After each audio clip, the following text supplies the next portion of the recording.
الناس تحب الطيب بس ما يدروش حقه، ويكرهوا الخبيث واللئيم بس يعملوا له ألف حساب.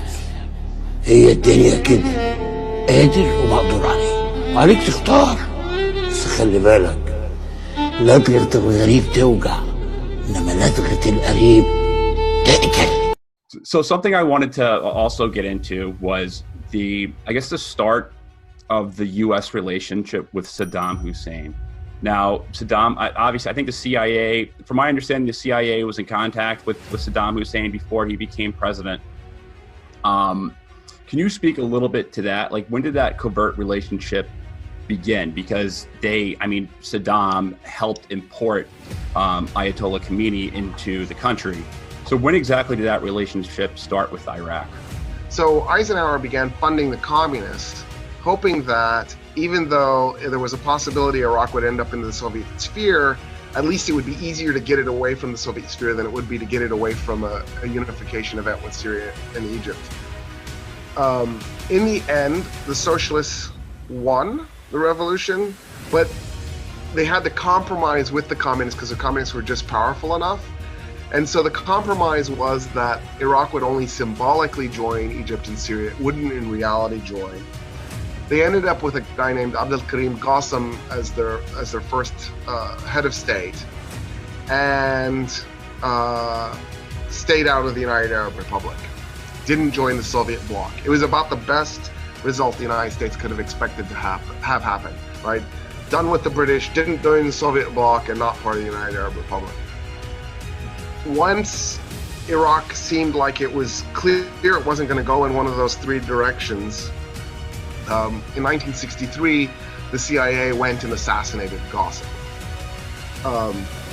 So what that does is that plunges Iraq into psychotic chaos. It has coup after coup, governments are toppling here and there. And briefly, if I remember correctly, it's 1968, double check that year, the Ba'athists in Iraq managed to gain power, and Saddam Hussein had already joined that party. And so briefly, he was actually part of the government in Iraq. And he was basically a thug for the party. He would actually commit crimes to generate capital to help fund the party's activities. So we liked him, and we were probably already well connected with him. So that in '76, when the Baathists take Iraq over again, we began immediately communicating with him to see if we can work with him, and we find out we can, because we give him a list of people we don't like in Iraq. We don't tell him what we want to have him do with those people. We just tell him, we don't like these guys. They're a lot of them are scholars. Which he records. This is the actual footage of what is one of the most notorious events of Saddam's reign. People are invited to the Congress without knowing what is on the agenda. It starts with Saddam announcing that something very sad and tragic happened.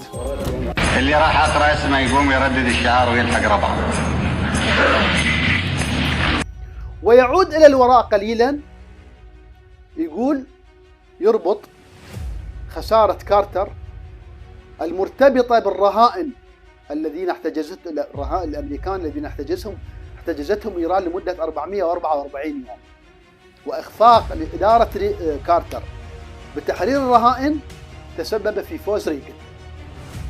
مع مجيء ريغن بدأت الحرب العراقية الإيرانية.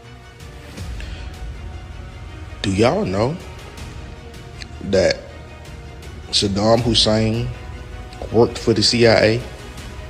He was on their payroll as early as 1959. Is that why the African leaders and stuff say that the United States committed a war crime because they made a mistake against having him unalived? Somebody help me with some research. Let me know what y'all find. Stitch this, duet it, comment, whatever. I want to know the truth about this. Somebody please get this man a gun.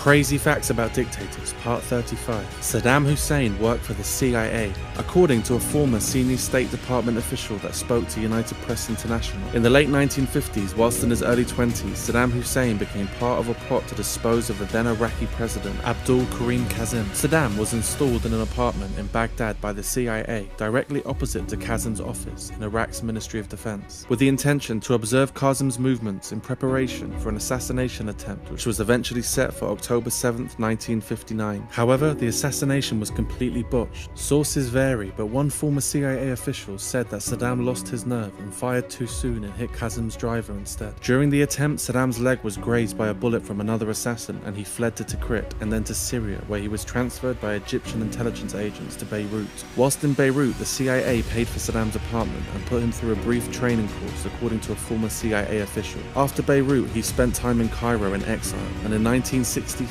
Abdul Karim Kazim was overthrown in the Ramadan Revolution and executed. Saddam returned to Iraq shortly after. However, it wouldn't be until 1979 that he eventually became president of Iraq. كان الزعيم عبد الكريم قاسم يعلم أن هناك تحركا انقلابيا ضده، وقد أفصح عن ذلك في اجتماع لمجلس الوزراء حين هدد أنه سيضرب مناوئيه بيد من حديد، وأن هناك مؤامرة واسعة النطاق تستهدفه، وأشار إلى أن سفارة أجنبية قامت بطباعة منشورات معادية له، والتي غطت بغداد وهي تدعو إلى الثورة، حتى أن الوزراء كانوا يجدونها على مكاتبهم. وسعى الموفد الأمريكي إلى تحريض حكام العراق على القيام بعمل ما ضد النظام الجديد في إيران، بما في ذلك التدخل العسكري. وقيل إن الرئيس البكر لم يقتنع بفكرة الموفد الأمريكي، وخاصة وأنه رجل عسكري يدرك تمام الإدراك ما تعنيه الحرب من ويلات ومآس وتدمير لاقتصاد البلاد.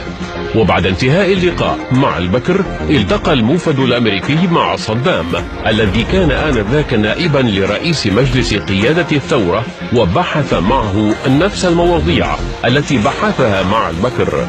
وقد أبدى صدام حسين كل الاستعداد للقيام بهذا الدور المتمثل بتخريب العلاقات مع سوريا من جهة، وشن الحرب ضد إيران من جهة أخرى. لم تمضي غير فترة زمنية قصيرة حتى جرى إجبار الرئيس البكر بقوة السلاح من قبل صدام حسين وأعوانه على تقديم استقالته من كافة مناصبه، وإعلان تولي صدام حسين كامل السلطات في البلاد، متخطيا